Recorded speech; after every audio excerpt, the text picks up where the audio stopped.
গত ২রা ডিসেম্বর ঢাকা থেকে পদ্মা সেতু হয়ে খুলনা পর্যন্ত পুরো পথে ট্রেন চালুর ঘোষণা দিয়েছিল রেল কর্তৃপক্ষ। কিন্তু হঠাৎ করেই এই উদ্বোধনী অনুষ্ঠান বাতিল করা হয়েছে। এ নিয়ে রীতিমতো হইচই চলছে গোটা রেল বিভাগ জুড়ে।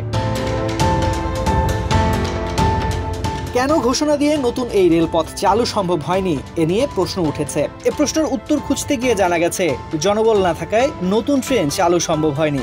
এই প্রেক্ষাপটে কারা তড়িঘড়ি করে নতুন ট্রেন চালুর জন্য উদ্বোধনের তারিখ ঘোষণা করেছিল তা বের করতে উঠে পড়ে লেগেছে রেল কর্তৃপক্ষ। তবে জবাবদিহিতার আওতায় আনার কথাও বলছেন কেউ কেউ। জানা গেছে এই লাইনে ট্রেন চালুর উদ্বোধনের নতুন কোনো তারিখ ঠিক হয়নি, তবে ডিসেম্বরের মধ্যে ট্রেন চালু করার নতুন সিদ্ধান্ত হয়েছে। পদ্মা সেতু হয়ে খুলনা পর্যন্ত স্টেশনগুলোতে চালু করতে যে পরিমাণ জনবল দরকার তা এখনো দিতে পারছে না রেলওয়ে। ফলে শুরুতেই থমকে গেছে 4টি স্টেশন চালুর কাজ। দ্রুত জনবল গোছাতে অস্থায়ী বা চুক্তিভিত্তিক নিয়োগের প্রক্রিয়ার পথে হাঁটছে কর্তৃপক্ষ।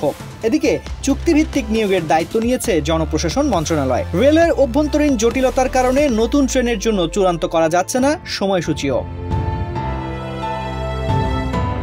এই সকল সমস্যার ভিড়ে যুক্ত হয়েছে আরও একটি সমস্যা। রেলওয়ে রানিং স্টাফদের আন্দোলনও নতুন ট্রেন চালু করার পথে আরেকটি বাধা। ফলে স্টেশন সহ ট্রেন পরিচালনার কাজের জন্য আপাতত আউটসোর্সিং এর মাধ্যমে 100 লোকবল নিয়োগ হবে।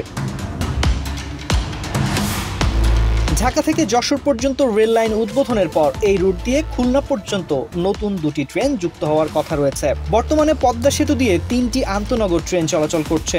এর মধ্যে আছে খুলনাগামী সুন্দরবন এক্সপ্রেস, বেনাপোলগামী বেনাপোল এক্সপ্রেস ও রাজশাহীগামী মধুবতী এক্সপ্রেস। খুলনাগামী নকশিকাথা এক্সপ্রেসও চলছে। তানজির রহমান, বাংলাদেশ প্রতিদিন।